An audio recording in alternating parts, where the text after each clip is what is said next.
What is going on, Pokemon fans? Welcome back to JD's Nerdverse. We're doing a prediction video today for Snorlax, the sleeping Pokemon. This giant, big, squishy teddy bear thing. Let's go and go over the stats of this Pokemon, and we'll dive into the moveset as well.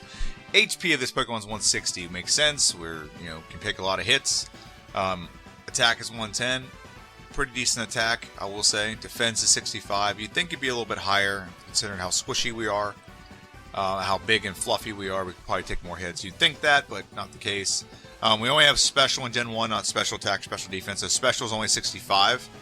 So we don't have great special, which in future generations that gets fixed. So we actually do have pretty good defense in that regard in future generations. But we are playing Gen 1, so just special. And speed is 30, which is our worst stat. So our two best stats are HP and attack. So we can hit hard. We can't hit fast, but we can hit hard. And we can take a little bit of blows in return. Special's not great, defense isn't great, but we've done more with less, so to speak. But speed is definitely going to be the problem with this Pokemon, and that's what we're going to have to work towards to fix and mitigate. But excited to play with this Pokemon. Let's go and go over to the moveset of this Pokemon. Okay, so I start off with Headbutt. Headbutt is a 70 base power move, 100% accurate. With Stab, it's a 105 base power move. Very powerful move to have this early in the game. Only 15 power points. To me, that's like the one downside, but that's not the biggest deal in the world. Amnesia is the next move we get. Amnesia is a psychic move. What it does is ups your special by one stage, which that means our attack and defense go up. And whenever we do that, and in rest, it'll put you to sleep, replenish all your health, get rid of any elements like poison or paralyze. But it will put you to sleep for 2 turns. So, yeah, that's not the fun part, but it is good for replenishing. I hate that we get this early, but we can re-add it with the TM later. It's a very useful move in most situations. At level 35. Now, everything past this we're not going to use. I'll just let you know that. We're not supposed to get this Pokemon until later in the game. So all these moves are skewed the way later. Level 35, we get Body Slam. Body Slam is an 85 base power, 100% accurate move. It is Stab, so it is well over 105 like Headbutt. It's way more powerful. It's really up there, man. It's like in the up in the 130s. It's very powerful. And with this Pokemon, it works very well because of our mass. Again, only 15 power points, but very useful move, and we'll definitely take advantage of this move when we get it, but we'll probably get it before level 35 because you can get it as a TM as well. Harden is another move we can get, and it's not as good as Amnesia. Amnesia is going to up our special. We're going to need to keep that. Harden wouldn't be a bad option if we didn't have Amnesia, but we do have it, so Harden won't be used. Double Edge is a move we can learn via level up as well. 100 base power, 150 with Stab, 100% accurate. It's not bad. It works well with our attack stat. It works well with our typing. The problem is recoil. So I don't like it. It's not as reliable as I'd like it to be, as Body Slam is. And Hyper Beam, we can get that. We're not going to go get it via level up. We're not going to get it via TM. There's other things we can do. This Pokemon has a wide range of moves that can get via TM. You're about to see that in a minute. So, yeah, level up moveset's not horrible. So if you had to get through the game, Headbutt, Body Slam, and Amnesia, Body Slam, Double Edge, and Hyper Beam. That was your or Amnesia, Rest, Body Slam, and Hyper Beam would probably be the moves I'd pick if I would have to do this. You still couldn't beat the game because you can't hit ghosts, so you get walled off at the ghosts in Pokemon Tower. But not a bad moveset nonetheless. Very powerful Pokemon. But we also have a TM moveset, which is very broad. So I will go through them as fast as possible. I want to go over the ones I think we're going to use, and I'll discard the ones we don't. Mega Punch we will use because we can get that. It's a normal move. It's a slightly more powerful normal move we can get before we get out of Mount Moon. It'll give us just an extra move rather than just having Headbutt. It just gives us some more variety so we don't have to go back and heal as often. Mega Kick we won't use. Toxic we won't use. Body Slam I already explained, but we can get this long before level 35. We will get this on the SSN. And when we teach it, it'll probably become our best move for a long time. Takedown Double Edge. I've already explained Double Edge. I'm not going to go over Takedown. It's garbage. But we will pick up Water Gun. As soon as we walk into Mount Moon, we get access to Water Gun. Water Gun will give us some type coverage. We are normal, so rock types are going to be tough. Water Gun gives us the move we can do against rock types. Even though it don't have great special, it'll still have great coverage. Bubble Beam will be a better version of that. It'll be 65 base power. Both of them are 100% accurate. But Bubble Beam we get when we beat Misty, so we want to beat her soon, so we have that more powerful move we can attach to our moveset. Okay?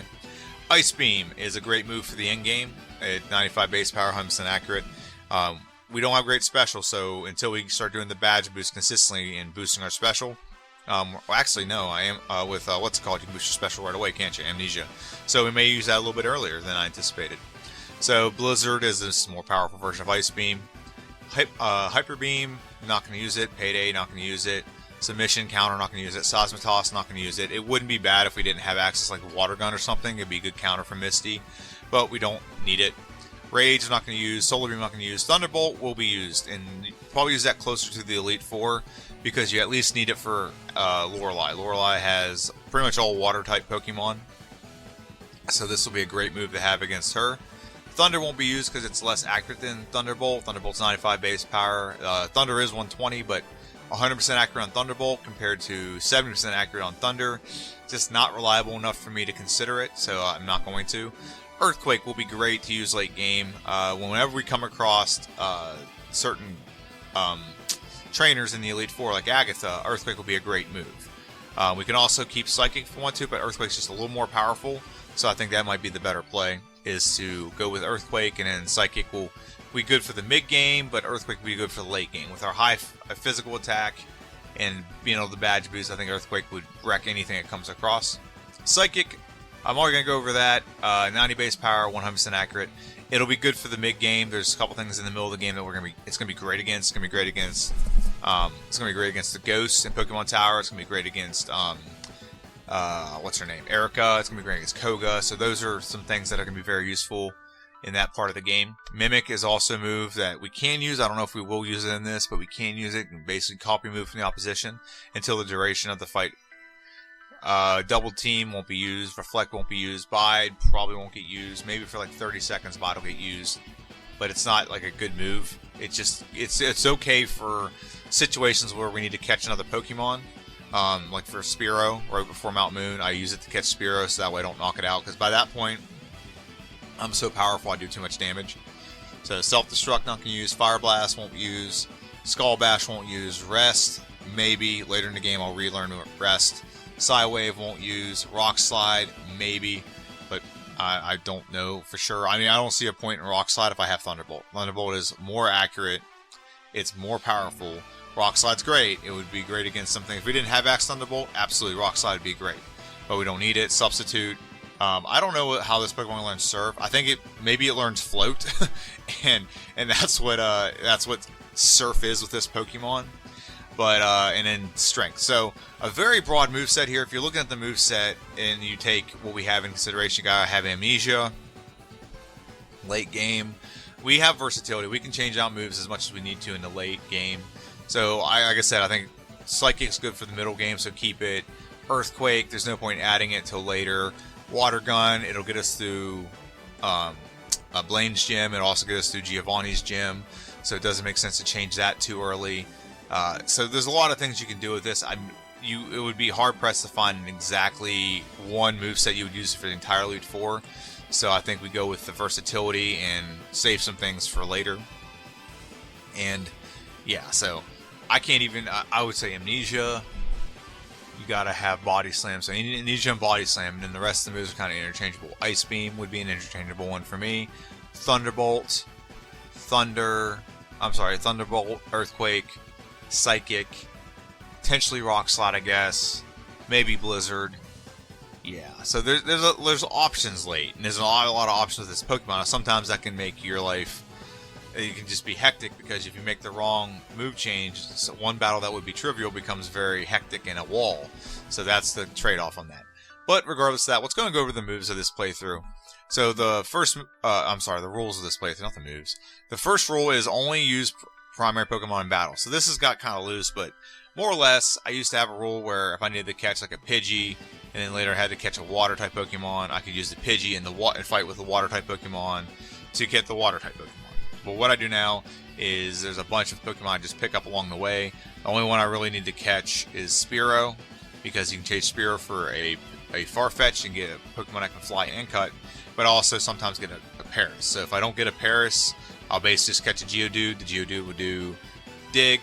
He'll also do Strength, and then yeah. So that's how that goes. That's what I do. And then to get a Water type Pokemon, I just pick up the free EV and just buy a Water Stone and evolve it. Now I have a Pokemon that can do Surf. So that rule is really not particular anymore. but it's still there. Rule number 2, running clock with 3 exceptions. 1 is a Tennis Surge's Gym, you can never find the button. 2 is usually around like Celadon City and some areas around that. I'll pause the timer for buying stuff, selling stuff, running some errands, getting fly, getting psychic, all those things.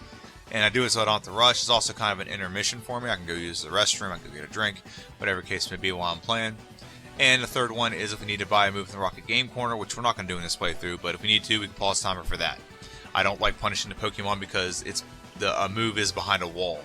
So, no glitches or exploits allowed. The only glitch you're allowed to have is the badge boost, because you can't help it. If someone leers you, it's going to happen.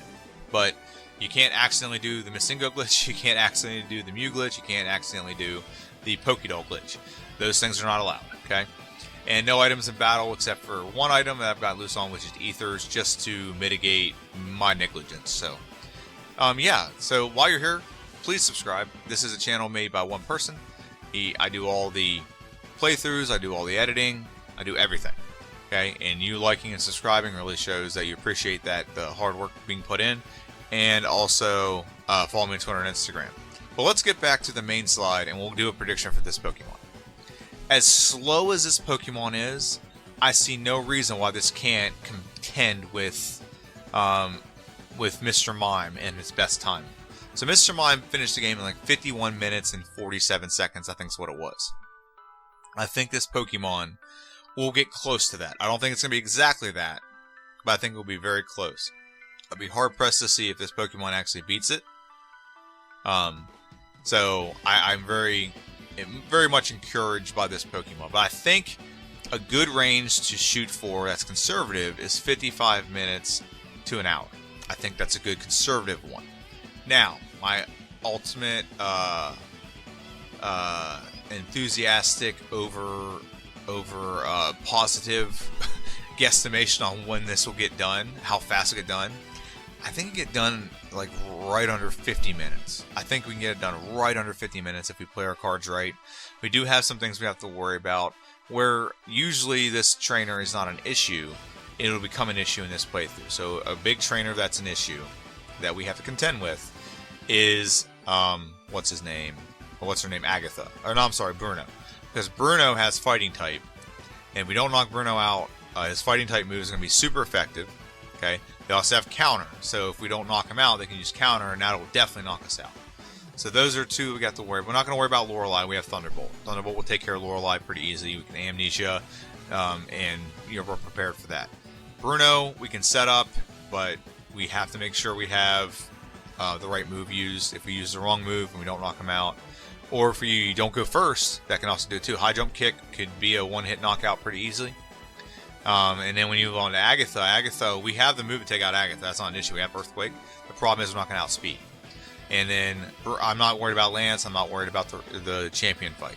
I'm worried solely about those two. That's really the two things I'm worried about in this playthrough.